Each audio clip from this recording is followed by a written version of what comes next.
कैसे जाओगे? बेटा सुधाकर कहने लगा, श्यामा बड़े अच्छे तुमने काम किए हैं जो दोबारा मुंह दिखाने के लिए अपने पियर में जाओगी। अरे कैसे जाओगी, कौन सा मुंह लेकर के जाओगी वहां पर? श्यामा कहने लगी, कुछ भी हो जाए सुधाकर मैं पियर जाऊंगी। श्यामा ने एक भी बात सुधाकर की नहीं मानी। आगे आगे चलने लगी है, प्रसव का समय नजदीक आ गया।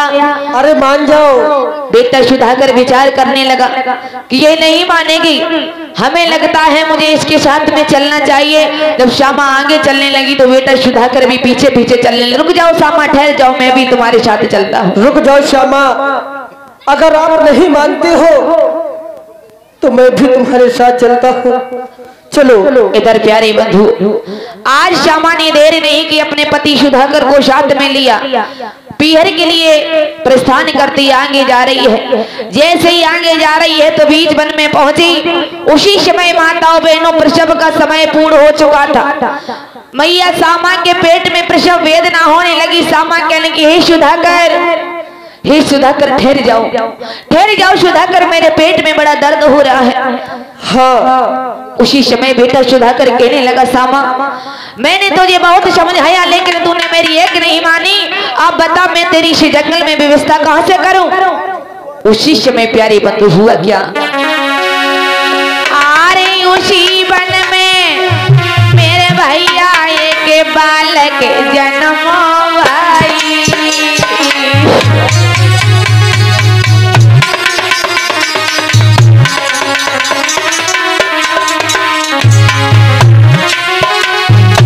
मैंने कहा था कि आप अपने पिहर मत जाओ, ये रास्ते में।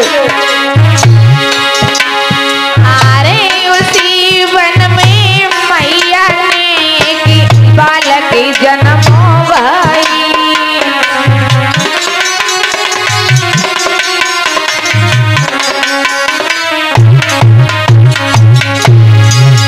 महाराज मात के कुमारी भयो है आज, और देख लला को माती के मन में करती मधुर विचार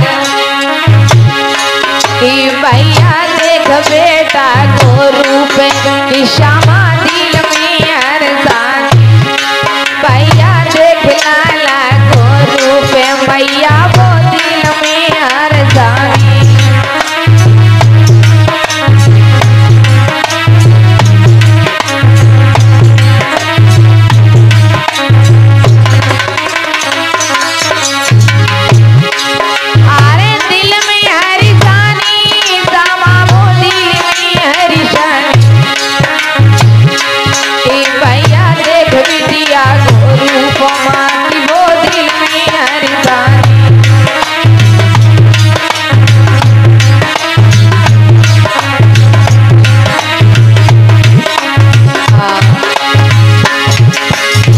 याद रखना प्यारे बंधुओं, उसी वन में श्यामा जो है एक बड़े अच्छे बालक को जन्म देती है। देख करके बालक को आज प्रसन्न हो जाती है। श्यामा सुधाकर भी बड़े प्रसन्न हो जाते हैं। उसी समय श्यामा कहने लगी, ठीक है सुधाकर ऐसा करो, अब मैं अपने नगर श्रावस्ती के लिए नहीं जाऊंगी, पियर के लिए। ऐसा करो अब वापस घर लौट चलते हैं, चलो। इधर प्यारे बंधुओं, आज मैया श्यामा ने देर नहीं की, बेटे को नन्हे सा बालक है गोद में लेकर के घर वापस आ जाती है। बड़ी खुशी से आज बेटे को गोद में लेकर के धीरे धीरे जीवन व्यतीतमान होने लगा। इधर पहले बच्चे का जन्म जंगल में हो गया। माताओं बहनों देख लीजिए, आज वो बेटा जो है धीरे धीरे बड़ा होने लगा। मैया श्यामा का बेटा धीरे धीरे जब वो बेटा 5 साल का हो गया तो मैया श्यामा जो है दूसरी बार फिर गर्भ को धारण करती है। दूसरी बार फिर गर्भ को धारण किया तो उसी समय श्यामा कहने लगी, सुधाकर सुन रहे हो ना, अरे मैं पहले बच्चे में अपने पियर में नहीं जा पाई, लेकिन ये हमारा दूसरा बच्चा है। हमारी ये इच्छा है कि इस बच्चे का जन्म मैं अपनी श्रावस्ती माता पिता के यहाँ जाकर के दूंगी। क्या अभी आपने पहले बच्चे का जब प्रसव था उसको वहां लेकर गए, लेकिन रास्ते में ऐसा हो गया, अब ऐसा मत करो, ऐसा करो यही रहो। उसी समय सुधाकर क्रोधित होकर कहने लगा, श्यामा अरे तेरा जब समय पूर्ण हो जाता है तब ले जाती, लेकिन अब मैं तुझे जाने की अनुमति नहीं देता हूँ। उसी समय सामा कहने लगी, हे सुधाकर, हाँ। एक बात मानो, मैं पीहर जाऊंगी, काफी समय हो गया अपने माँ बाप को नहीं देखा, हमारी ये इच्छा है हम अपने माँ बाप से मिलकर के आऊंगी। सामा आगे के लिए चलने लगी, अकेली चल देती है। सुधाकर कहने लगा, सामा ठहर जाओ श्यामा, मैं भी तुम्हारे साथ में चलता हूँ। क्योंकि सुधाकर सोचने लगा, अगर ये अकेली गई, अगर रास्ते में कुछ गड़बड़ हो गई तो पता नहीं मैं क्या करूंगा। इधर श्यामा के साथ में सुधाकर भी चलने लगा।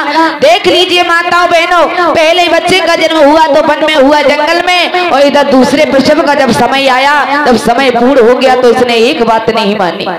आज जंगल बीच वन में पहुंच जाती है। जब जंगल में पहुंची तो सुधाकर ने बड़े बेटे को गोद में लिया। सामा जा रही है पति के साथ में आगे अपने पिता सुलोचन की श्रावस्ती नगरी के लिए। जैसे ही बीच वन में पहुंची तो बैठ जाती है, कहने लगी, ए सुधाकर, हमारे पेट में बहुत प्रसव वेदना हो रही है। सुधाकर, हमारे पेट में बहुत दर्द हो रहा है।